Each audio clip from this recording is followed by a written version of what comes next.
It's really an honor to be here. I'm so excited to speak to all of you about this topic that's near and dear to my heart, and also to maybe motivate some of you towards a career in medicine or advocacy or law. So many different threads here. So the talk is titled Doctors as Health Advocates. A little bit about politics, which I learned a lot about the last couple of years, and the challenges of gun advocacy as a physician. So here we go. So this is a slide. Some of you may not know these people, but Don Berwick is a physician. He's a pediatrician. And he became famous during the Obama administration because he was a key architect of the Affordable Care Act. And he now has a lead role in the Institutes for Healthcare Improvement. And this is Esther Chu on the slide.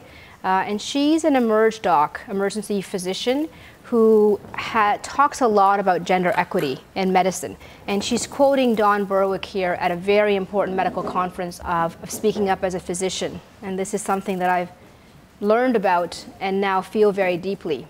To try to avoid the political fray through silence is impossible because silence is now political. Either engage, there is no third choice. And sometimes in life we come to a crossroads where you feel like it's time you have to speak out. And you're all going to find that issue in your life. You're all going to find that moment. And I encourage each of you, when you do find that moment, to use your voice. That's what this talk is about. So once upon a time, I was just a simple trauma surgeon at a level 1 trauma center across the street. And I just came to work every day and took care of patients and saved lives and taught residents. And see me smiling in the top of the slide there? That was me.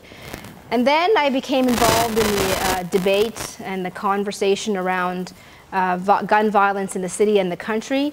And you can see me in the lower pictures being a little bit more somber and looking a little bit more tired and smiling a little bit less. So we're going to talk a little bit about that, how that journey came about. The first few slides ask the question, who is at risk for harm, injury, or death from guns? It's an important question, something I think we should all think about. So when you put on the radio every day or listen to the news every day, you know for sure, I'm sure you've all realized, that we have a gun problem, a gun violence issue in the city. And usually the people they're talking about in the news are younger men of lower socioeconomic status, usually of color, who are involved in inner city violence and interpersonal violence and crime. You hear about that every day, can't escape it. I think we've had nearly 200 murders from guns in the city of Toronto. What a lot of people don't understand, because it's not so much in the news and not so much topical, is that the most at-risk population for dying from guns are older white men living in rural settings. The majority of gun deaths in Canada are suicides, actually.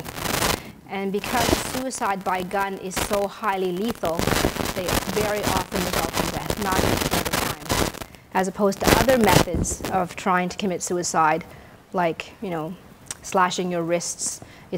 Those methods are more often than not lethal, and the patient survives. And if they survive, they usually go on to live a normal life and do not die by suicide.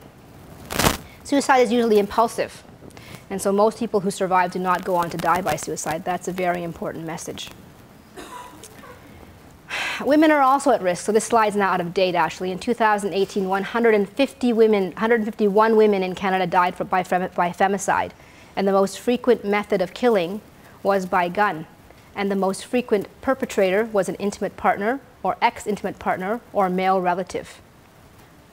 Children and adolescents are also at risk for gun injuries. And in Ontario, about 1 child per day is shot and injured. And that includes not just high-velocity weapons like handguns, but BB guns and guns that are called non-powder weapons.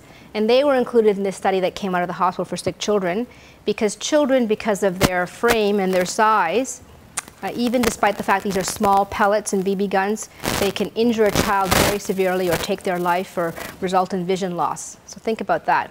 And of course, everybody else is at risk because of the proliferation of high-velocity weapons and things like mass shootings and school shootings, shootings in places of worship. These are usually conducted with highly destructive weapons that are intended to kill and maim a lot of people in a short period of time. That's why I got involved in this, because I thought to myself, you know what, this is getting a little bit out of hand, and when I think about who's at risk, we sometimes think it's an inner city violence thing, it's gangs and drugs. It really is not. If you dig a little bit below the surface, you realize that we're all at risk. These are some police data, and just highlights the fact that although violent crimes have been declining over the last many years, since 2013 there has been an increase in firearm-related violent crime, 42% increase over the last 4 years since 2017. In 2017, the majority of gun crime in Canada involves handguns, and that's usually in the urban center. In the urban centers, in the rural centers, it's more related to rifles and shotguns and other types of weapons. Also, we know that a lot of guns are stolen.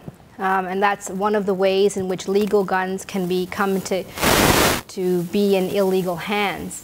We know that in 2017 there are about 3,600 guns stolen, and often those kinds of guns are used in the commission of crimes. This slide, I wanted to really emphasize that doctors have many, many roles in society. So you probably, when you think about a doctor, you think about someone who treats sick people, who makes diagnoses, institutes treatments, provides comfort and cure. A lot of doctors who work at universities also find better ways to treat and find better cure, so we do a lot of research. Many of us are involved in the training of the next generation of doctors, so we train the medical students. Some of you may become medical students in this audience, some of you, and then residents and fellows. So that's a very important role that many physicians take. Another big aspect of our work is public education. So many of the laws that and regulations around healthcare have been informed by the experience and the expertise of physicians. If you think about tobacco laws and seat belts and highway design, construction, asbestos, all that sort of stuff has been informed by the knowledge that physicians have gleaned in their practice. And it's a very important part of our work to advocate for healthier communities.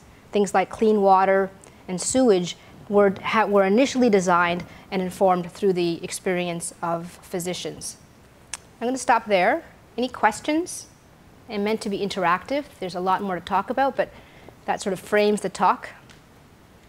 Nothing yet? Okay. All right. So this is just one example. So doctors have been involved in the public health domain for a long, long time. And if you search the literature, you're going to find literally hundreds and thousands of examples. But this is the one that I think this is one of the very first ones that's been described in the literature. So this describes the cholera outbreak in an area near London in 1854. And a then very prominent physician named James Snow advocated with the public health officials of that time, with the officials of that time, to shut down this water pump in a specific region of Soho, because he traced the cholera epidemic of the day to the water supply, to the water supply. And you can still travel to this part of London and see this specific water pump. And if you can see, that's the map that Dr. Snow used to trace the cholera epidemic to this water pump. So doctors have had a very long history as public health advocates in the history of medicine. A couple of Canadian examples. You're all too young to know Dr. Henry Morgentaler, but if you go to his webpage, it says Doctor and Advocate. And this is Dr. Henry Morgentaler, opened the first abortion clinic in 1969 in Montreal, and he spent many, many, many nights in jail because at the time that was illegal by the Constitution of Canada. It was a criminal act to provide an abortion. So he is the reason why women have access to reproductive rights in Canada. This slide, I hope it projects. Yeah, this is an example. In here, you may see this person here. Can you see him? Can you see my arrow hovering over him? That's Dr. Philip Berger. So this is about in 2010, 2015, Dr. Berger and his group formed an advocacy group called the Canadian Doctors for Refugee Care, because the government of the day had determined that the healthcare system was no longer provide free health care for refugees. So Dr. Berger and a very large group of physicians across the country organized this advocacy group and had the law changed. And this is the ruling that came down in 2014 when the law was challenged and changed. And it was because of the work of this advocacy group, Canadian Doctors for Refugee Care. So doctors have had a long, storied history of advocacy in the public health sphere. But I became, I guess, an advocate for better gun control around this time, around last summer. And to be honest with you, trauma surgeons like Dr. Resende and myself have been talking about this for our entire career. The tragedy of gun violence and the loss, how tragic it is that young people lose their lives because of this preventable act. So this has been resonating with, physicians and trauma surgeons, emerged physicians, psychiatrists for the longest time. But I think this issue became kind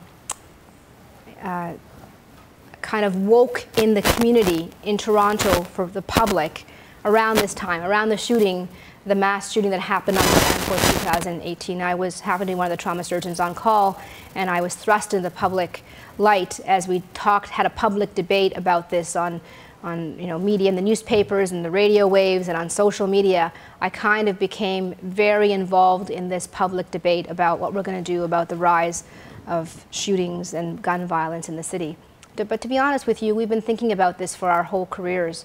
And every day when I have to, not every day thankfully, but very often when I have to go and talk to the family of a loved one, I ask myself what we're going to do about it. And so around this time, I decided it was time to do something about it.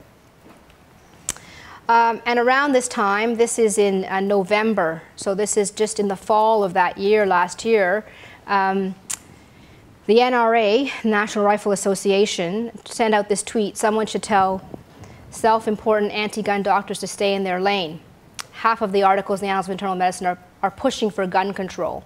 Dr. Joseph Sakharin, who is a trauma surgeon and a survivor of gun violence, responded to that tweet and sort of minted this is our lane movement. And I was asked by the Globe and Mail if I would write an editorial based on this, and I did, and I kind of became the face of this movement around that time. And building on that, we formed an advocacy group called Canadian Doctors for Protection from Guns. I'm sorry that it's not very clear. And we launched officially in February and had a National Day of Action in 2019. And we are Canadian doctors who are concerned about the increasing public health impacts that come from the proliferation of firearms in our communities. And so we have been calling for a comprehensive public health policy response, including the banning of highly lethal weapons and handguns. And we were at that time when we launched seeking swift passage of Bill C71, and I'll talk to you about what that is.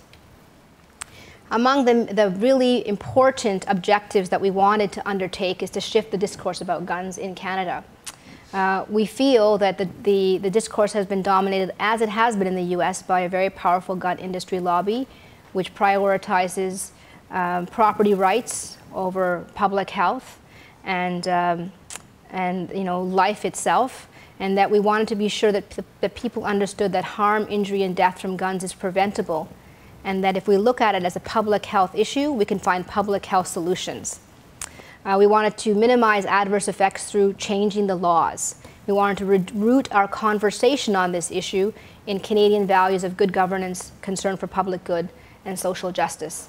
And so we undertook this campaign, which is ongoing today. And we were a little bit buoyed by the fact that the majority of Canadians are very much are in favor of stronger firearm legislation. But we're a little bit paralyzed in our ability to change the laws. It's a little bit what was happening in the US. So in the US as well, the majority of Americans favor stronger gun legislation. But somehow their Congress is just not able to act. But we are not the only voice in this debate. So on this side of the screen, can you see that? Yeah. This is the, what I will call the good side of the screen. There's lots of voices in the screen. So Police se souvient is a advocacy organization that started after the mass shooting in Montreal at Ecole Polytechnique. I think you're all far too young to know much about that, fortunately. But this group formed from the survivors and the families of that terrible, tragic day. Now it's like 30 years ago, if you think about it. It's been just about 30 years, and we're still having this debate. Also, the Coalition for Gun Control, which is a advocacy organization run by Wendy Stuquier, who's a sociologist that works at Ryerson University. And there are many, many community groups who are also involved in this debate. But there are other people who have a different view, like the Canadian Coalition for Firearm Rights, some people called On the Gun Blog, and the National Rifle Association, who, as I said, in my view, prioritize property rights over everything else. And you know, it all started out really rosy, and you know, like I felt like a hero. But this is we were talking about launching, and we launched, I think, February 11th or so. And this is my RateMD page on February 7th and 8th and 6th as we were talking about launching. So, you know, voices from the other side tried very hard to silence me. So they spam my, RateMD page. This is where you can go and you can talk about your experience with your doctor. But none of these people who wrote these things were my patients, and they're complaining about my advocacy in this sphere. And I think they wanted to intimidate me from speaking out and speaking up. So what I will tell you is, when you are right, speak out and speak up and speak louder, because there will certainly be people who don't agree with you, and they will try their best to silence you. Oh, I lost the picture here. But they made about over 70 complaints to the College of Physicians and Surgeons of Ontario, which is our regulatory body. So they're the people who issue my medical license to practice. And they complained that my advocacy in this sphere was immoral. And so there was a very long process and a difficult process, et cetera, et cetera. But in May, about May 13th, the college ruled that these complaints by gun activists, were abusive process of the regulatory function of the CPSO. So, you know, all I'm going to say is that things can be messy, and although you think and you know that you might be doing the right thing, there will always be people who will try and stop you. But that should not stop you. We did successfully launch May 11th, 2019, and we were fortunate to have a lot of press and a lot of interest from people like yourself. We're very active on Twitter, and I know many of you may have heard of some of the work that we're doing. So I think that Canadians are interested in learning more about this. They want to know why we're seeing these things and what can be done about it. So lots of interest from on our national launch. Lots of press. This is Dr. Gomez. He's a trauma surgeon at St. Michael's Hospital and a researcher. Lots of people interviewed. Dr. de Resende also has been interviewed for his knowledge of this subject. So lots and lots of interest from, I will say, the press. Very fortunate to have a huge national interest. I want to talk about Bill C71. Okay, so questions? That's a lot to take in. Yes? It just seems like so stressful for you that all these people are like trying to get you to lose your job or have a bad rating or whatever. Like, how do you deal with that, or like take care of yourself and not? That's a great question. You know, you have to take care of yourself, absolutely. And I guess, you know, the answer to the question is that all of you came to hear me talk about this. And, you know, the vast majority of people that I speak to believe that we're doing the right thing, and the things that we're asking for are just and fair and good. And I am the, you know, maybe the face or the most known person in this organization, but we are 1,000 physicians across the country, nurses, healthcare professionals, paramedics, social scientists, and they all believe strongly in that this is important. It is at times stressful, but most of the time it's very gratifying. Yes? In recent years, there's a lot of concerns about the ability to make your own gun 3D printed. Yeah. Sometimes out there. I wonder, has that materialized, and should gun control consider control of munitions? That's a great question. So as technology advances, we have to keep pace with technology. And I think that's part of what's happened in the whole gun phenomenon. So guns used to be pistols that had a chamber of 6 bullets, right? Or a rifle that people would use to hunt deer, for example. But you know, automatic and semi-automatic guns are really killing machines. And now we have, you know, not traceable guns that you could potentially manufacture in your own home with a sophisticated 3D printer. I believe that, you know, potentially someone would want to manufacture this sort of gun to do harm. And I think it behooves us as a society to think about how we could best prevent that harm. I would think that laws would be required and regulation would be required to address that issue. So that's the kind of stuff that, you know, our laws don't necessarily keep pace with the advances in technology, so we fall behind. But I think it's an important subject to consider and debate. So a little bit about Bill C71. That was legislation, an amendment to the firearms regulation. So it's a big, long thing. Like if you guys go into law, and if you go into law, you're going to see that everything is like multiple pages and chapters long. But it's full of 5 or 6 things that are the essential aspects of it.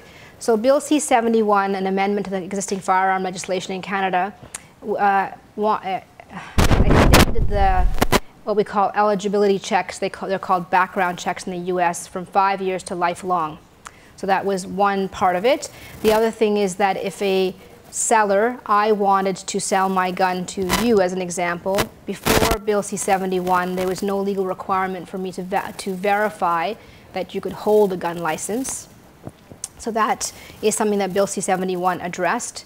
That there was a new requirement for all businesses that sold guns to as a legal requirement for them to record the details of the firearm sale and who bought the sale for about 20 years, And a lot of businesses do this as good practice. It's part of their inventory, but there's no legal requirement to do so.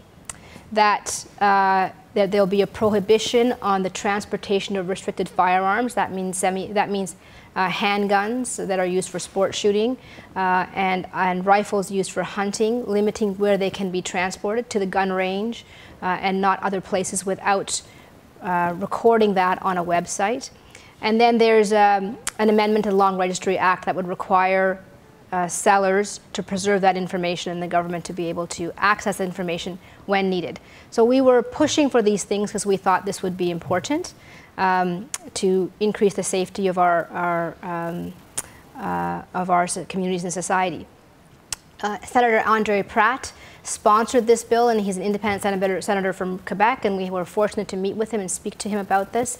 Very learned man, the previous editor of the La Presse newspaper in Montreal.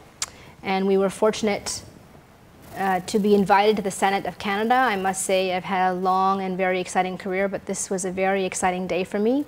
I was invited to testify before the Senate Standing Committee on National Defense that was studying Bill C71. And I must say that the senators did due diligence. They heard from over 30 witnesses, and they reviewed over 80 hours of testimony.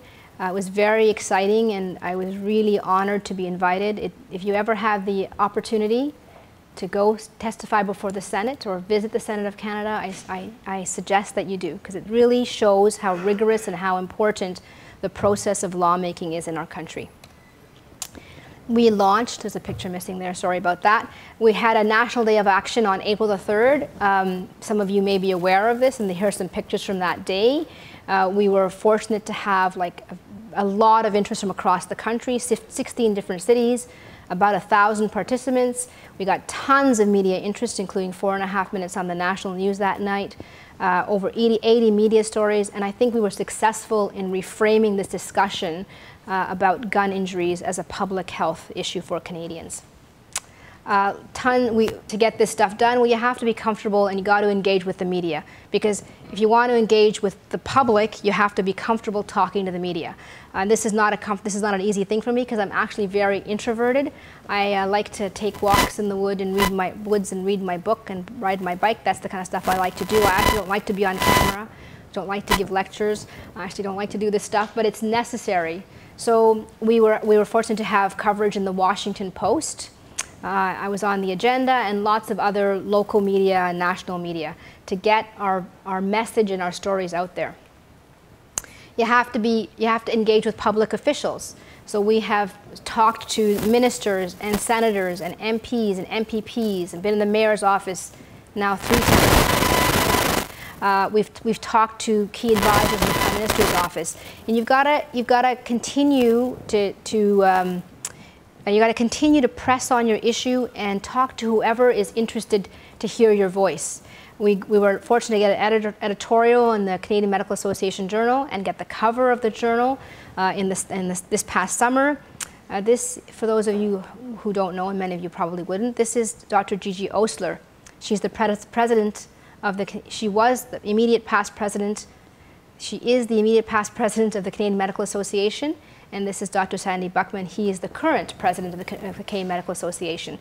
So we've been engaging with the Canadian Medical Association to formulate a public policy response from the Canadian Medical Association, and they came to St. Michael's Hospital to hear what we had to say, to engage with us, to hear our perspective, and we continue to work with them to create a policy that speaks for all, that represents the views of all Canadian doctors.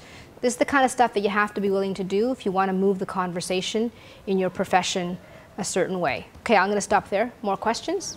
Discussion? So a few more slides left. Yes? I have, so do you know by any chance the statistics for like when maybe a gun has been used in like a situation for like home defense or someone's robbing, or like are they significant, like gun used defensively in a way? So the question is around the success of guns used to protect property or to defend yourself against in a home invasion, something like that? Robbery or something like that. Yeah, so the evidence actually is, because this is a prominent point of discussion, particularly in the US, that guns, the presence of guns can make us safer. The evidence is actually quite clear that the presence of guns makes us all unsafe. More unsafe, and the idea that you could protect yourself, against a very powerful weapon, probably is a bit of a false narrative. If you store your weapon at home, as it should be stored legally, with your ammunition over there, and the firearm over there, and the weapon not loaded, you'd have a hard time defending yourself against a home invader. And if it's stored loaded, the chances that someone's going to get hurt or killed, a family member, are astronomically much higher than your ability to protect yourself against a home invasion. I hear that a lot, and I think if you look at the literature very carefully, that does not bear out. Yes, you're welcome. They reject those sorts of statistics, and even if you present data saying guns as home defense is effective, they'll entirely dismiss that. How do you approach engaging with members of the opposite side that refuse to accept any of the quantitative data that you present or definitive evidence? That's a great question. So I know a little bit about that frustration. I feel that frustration. I think that you have to understand that, I think the approach to it is that you've got to know your subject extremely well. Okay, you've got to have a depth of understanding of your subject. You've got to become the expert. You must review the world's literature on your subject. That's step one. Step two, you have to understand that there are people who are ideologically attached to their views, and no amount of discussion or scientific discourse is going to sway them. That's fine. And then you have to understand there's a lot of people who don't really know this subject and would want to learn about it, like this. So maybe that is your target audience. And then there's a lot of people who are not ideologically married to their point of view. There are hunters, there are indigenous groups, there are people who, maybe there are sports shooters who want the country to be safer, and they are thankful for this information. And those are the kinds of people that you would want to engage with. Certainly there are reasons why someone would want to have a hunting rifle. You may be a rancher or a farmer, and you may have vermin on your farm. Maybe the foxes are eating your cattle and you need to shoot them, or there's rats in your barns, but you don't need an AR-15. And you don't need a semi-automatic handgun for that. right? So that's the kind of dialogue that one wants to have. I am not saying that every gun owner doesn't care about the safety of Canadians, but I do think there is a gun lobby that is more interested in protecting their property rights than the safety of Canadians. And those people, I'm not sure we're going to move them, but there's a lot of people, a lot of gun owners too, who want to be responsible and want everyone to be safe. And if you were to say to them, I have an idea for you, you're a sports shooter, I think you should store your handgun at the gun range. That way everyone in your family would be safer. It's not in your home, it's not in your car. And you know what? A lot of people already do that. What the work we're doing is trying to ensure that that becomes the law so that, you know, exceptional people don't take exception. One more question, I'll carry on. Yes?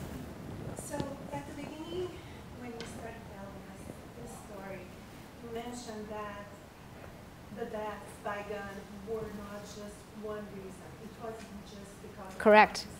guns. It's multifactorial. Yes. Domestic violence, etc. So having the guns restricted is just one part of the solution. Yes, it is. Because you must address the root cause of why are people getting more and more violent in the times that we are living. Because you and I, even if we have a gun, we're not going to kill anyone or we're going to think about killing someone. The question is, what is making people more violent? So And what I'm wondering is whether this effort has to be combined with other partnerships where the intention is prevention rather than, you know, treatment. So this is a great, great question. This is going to require multi-levels of solutions, including, if you go to our website, you'll read, addressing social determinants of health like poverty and crime and criminality and gang violence and drugs, and border security so that we decrease the flow of illegal guns across the border. But I would put it to you that I don't know that we're becoming more violent. I think our means are more violent. So that I'm a trauma surgeon, and so is Dr. de Resende, and every day there's people who get into fisticuffs at a bar downtown, and they, you know, mix it up and they start swearing at each other, and somebody hits somebody and somebody hits somebody, and they show up with a broken nose and a laceration on their chin, and they're drunk, and we sew them up and they go home. No one's dead. The problem with these lethal weapons is when, you know, people get enraged, it's so easy to do so much damage in such a short period of time. And I'm not saying that we're going to address the issue of violence, but we will make it less likely that people will kill and maim each other so quickly. And I think part of your question also is the rise of hate, which is a whole different lecture. We can talk about that later. Okay, but good question. All right. We were fortunate to be successful in our efforts, and in May of 2019, Bill C71 did pass. And I think that without any amendments in the third reading, and I think that we'll take a little bit of credit for that. I think that we were an important voice in making sure this happened. But not everybody was happy. We were thrilled, but not everybody was happy. So this is a picture taken from the website of the NRA, desecrating the Canadian flag. These two pictures were taken the day after Bill C71 passed, and this is something from the website of the Canadian Coalition for Firearm Rights. They were very upset and dismayed, and they called our senators cowards. I think they were very brave in their deliberations, frankly, but not everybody was happy, and that goes back to the point that somebody asked. You're not going to convince everybody. You're not going to convince everybody. A few things that you may not know. I'd like to look at this. Let's look at this first. Projects. This is greetings from the American Thoracic Society Conference in Dallas, Texas, a medical conference in Dallas. Okay, it's not like a gun range or something like that. It says a person's licensed under subchapter H, chapter 411 of the Government Code, handgun licensing law, may not enter this property with a handgun that is carried openly. Not that you may not enter the medical conference with a gun, but you can't enter the medical conference with a gun that's carried openly. So this is where the debate has gone in the US. And I fear that if we don't get a handle on this debate in Canada, we're going to end up here in 30 years, and it's going to be your problem to solve. That's why I am engaged in this debate now. So you may know that a lot of vendors and large companies in the US, after the mass shooting at Walmart, have repealed their open carry laws. Many, many of them. But it's taken a mass shooting every single week in the US for this to be reconsidered. Let's look at this slide, gun-related deaths in high-income countries. So the first thing I want you to note is that in every single high-income country in the world, the suicide rates from death from guns are higher, exceed the homicide rates. And this is something that people don't really understand, because we talk about the homicide rates, because it's in the newspapers, but we don't talk about the suicide rates. Every single country. And look where Canada is. We're here. We're closer to the US than we are to the United Kingdom, Netherlands or Spain or Hungary. And our homicide rates exceed those of France, Austria, and Finland. If you look at these countries' gun laws, Ireland, Hungary, Spain, UK, Netherlands, New Zealand, they are far stricter than our own gun laws. And this slide shows the guns per 100 people and gun-related deaths per 100,000 people. So here's the United States. Like, it's through the stratosphere. It's not even on the slide to be on. They had to extend the slide to get the United States. And look where we are. We're not doing so well. We have work to do. We should be down here for every other marker of social wellness. Maternal mortality rates, percentage of the citizenry that finishes high school and has access to post-secondary education, access to clean drinking water. For every single other marker, Canada fares very, very well. We are first, second, third, or fourth, except for gun fatality rates. And this is because too many people have too many guns. Yes? Now, for people who do sport target shooting, Yes. those guns are legal and they're kept safe, locked in safes in their homes. Yes. Now, those guns are probably on that chart. Yes. So I'm wondering why, because they're not the guns that are being used to the Well, I don't know. Some of them certainly are. Some of them are used to kill domestic partners. Some of them are, those guns are, although by law they should be kept safe and locked, not everyone obeys the law. So maybe we should change the law. And the law should be that if you use a gun for sport shooting, it must by law be kept at the sporting range. That's called central storage. And countries who have done that, like Scotland, have dramatically decreased their firearm suicide rates and unintentional injury rates. Because although you're supposed to put your ammunition over there and you're supposed to put your gun over there and it should be locked, it's like brushing your teeth or doing your exercise, or, you know, like you're supposed to do it, but does everybody do it 100% of the time? And you only have to not do it a few times, you know, and bad things can happen. So there is a solution to sport shooting, for sure. Yes? Based on your experiences, would you say that like completely banning guns or having stricter regulations that allow them would be more effective? There are legitimate reasons to have guns, right? So law enforcement needs to have guns, the military needs to have guns. Those are stored very specifically, right? There could be red flag laws that if someone is, you know, very concerned about someone's mental health. We don't have those kinds of laws. A physician or a family member could advocate to have those guns taken away. I think that if you're a sports shooter, I'm not a sports shooter. I think that if you're a farmer or a rancher, or you hunt for a way of life, there are reasons to have those guns, but there are safer ways that they can be stored. I think the first thing, the first step, which is the step that we seem to have trouble with sometimes, is the recognition that they pose a risk. So we had the same conversation about tobacco, we had the same conversation about seat belts, and it's going to require a culture change. We have to recognize that they pose a risk. How do we mitigate the risk? So I would advocate for banning the most lethal weapons, semi-automatic handguns, and semi-automatic assault-style weapons, and mitigating the risk for guns that are necessary or required or needed for other means. Yes? You've talked a lot about mitigating risk and preventative measures for people that want to be safe with their firearms. But there's always going to be a small population of people Yes.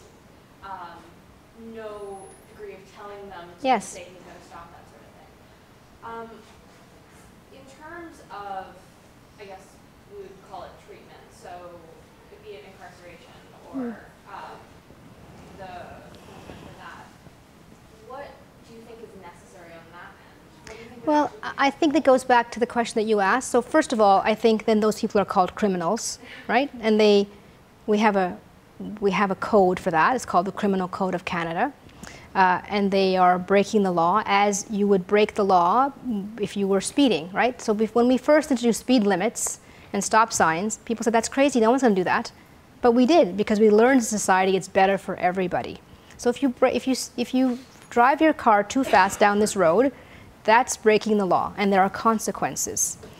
But I think it's, then you're a criminal. So if you have a gun that you're not supposed to have, or you don't store it centrally, as an example, then you're a criminal. Most people don't want to break the law. I don't think anybody in this room knowingly or willingly wants to break the law. That's part of how cultures change and how societies change. We define what's acceptable and not acceptable in our society, and part of the way that we design that is through writing legislation and creating the laws that define who we are. And we can change the laws. And part of it is what I think you brought up, is around what is driving criminality. They're not all bad. They're sociopaths, but they're not all of them are bad people. Some of it is, social determinants of health, like poverty, lack of access to education, poor role modeling, things like that we as a society have to recognize and address. This is not going to be a one Band-Aid solution. It's going to be a multi-Band-Aid solution. Okay, I'm going to, I'll skip this slide about how to become an advocacy group. If you want to, come and find me, I'll tell you how. Follow us, okay, on Twitter and stuff. My email is, Michelle can give you my email if any of you have questions or you want to debate some more. I'm happy to do that. And I'll leave you with this last thought. Never doubt that a small group of thoughtful, committed citizens, like all of you, can change the world. Indeed, it is the only thing that ever has. So I leave you with that final thought. Thank you for your patience. I think that smart people learn from successes of others, and we learn from the failures of others. According to this graph, the US is a failure, and other countries are successful. And when you review, and I have reviewed the world's literature on this subject and review the legislation of various and different countries, the evidence is clear that countries with stricter gun laws have lower rates of harm, injury, and death, all causes, homicide, suicide, domestic violence, accidental pediatric injuries, all of them, than countries who do not. It's a public health issue, and the gun is the vector. And Public Health 101, minimize exposure to the vector. That's why you all get vaccinations. Okay, I think my time is up. Thank you very much. You've been a great audience.